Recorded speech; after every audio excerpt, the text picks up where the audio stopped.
Caviar's always been in our family as long as I can remember. This is actually before my time.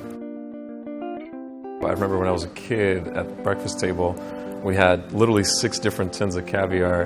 My name is Nicholas Narsvidze. I'm co-founder and partner at Amsterdam Caviar.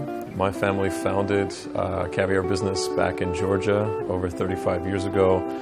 And we actually now are a distributor and supplier of sturgeon caviar in the United States and in the Middle East. Our family suffered through the Georgian genocide in Abkhazia and Sukhumi, and we were one of the very fortunate ones to escape.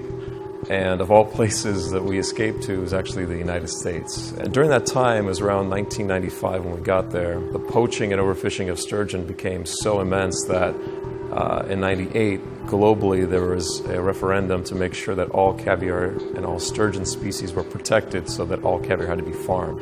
And here we were about 10 miles away from one of the largest sturgeon farms in the United States. And we brought in kind of our Black Sea family recipes and techniques for aging. So then we formed a company called Amsterdam, which originally was short for American Sturgeon, kind of to pay homage to the country that accepted some refugees from a little place called Georgia.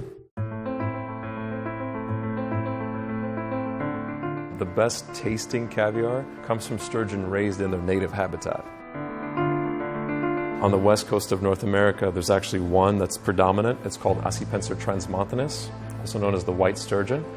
And when we originally learned about this species and we tasted the caviar, we were completely blown away, and we thought, why don't more people know about this? So we thought, let's take this story abroad and let's show people globally that really best tasting is native raised. When we landed in Dubai, we met some incredibly influential people. And that was actually our first delivery in the country. And from that point on, we decided to stay. We set 2 Guinness World Records. The first Guinness World Record was with Burj Al Arab, and we produced the largest caviar tin in the world. It was 17.89 kilograms. And literally the next day, I get a call from our good friends at Atlantis, and they said, well, good job, but let's pump up that number.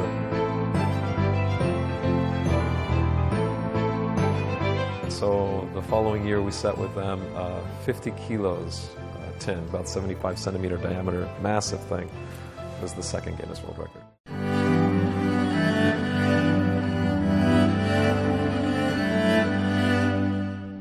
Caviar really is much of a story of time as it is of the delicacy that it is today.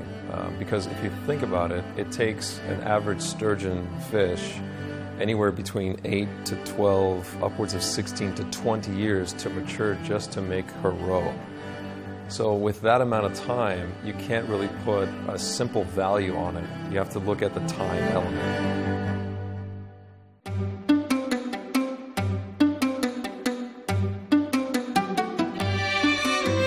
We like to focus on flavor being the ultimate goal. And when you're looking at all these different elements, what's really important for people to understand is first, native habitat. The fish has evolved over 200 million years, and that's not an understatement. These are prehistoric animals. After that, it's their diets and water. A lot of people don't know this, but caviar tastes like nothing. There's no flavor once it's just been removed from the belly of the fish. Flavor actually is created after aging. Aging process brings out the flavor. The salt absorbs the moisture and kicks out essentially all the fat, which is what creates this incredible flavor profiles. Good quality caviar should never taste like fish. It should taste like butter, hints of hazelnut or walnut. If in 1990, a 2-liter glass jar, let's say 2 kilos of caviar cost about, say, $10. Today's standards, our royal grade, which is kind of one of the most favorite, it costs about $8,000 for the same amount.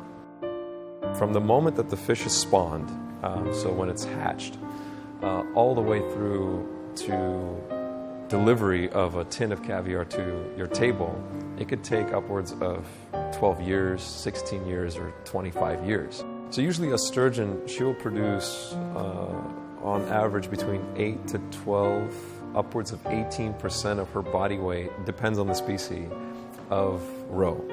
Up until age 3, you don't know the gender of the fish. So you'll have to wait until about 3 years old, 3.5. Then you'll use ultrasound to determine the gender. At that point, the males and females are usually separated. The females are at that point grown until age 8. This is when they start to mature enough to produce roe. And from that point on, they are now completely monitored. We probably taste our caviar 4 or 5 times before we put the final grade and deliver it to a customer. Because for us, taste is number one. And if a customer is buying a certain grade from us, they expect a certain flavor profile. That's what they have to get. And that's what we guarantee we'll provide.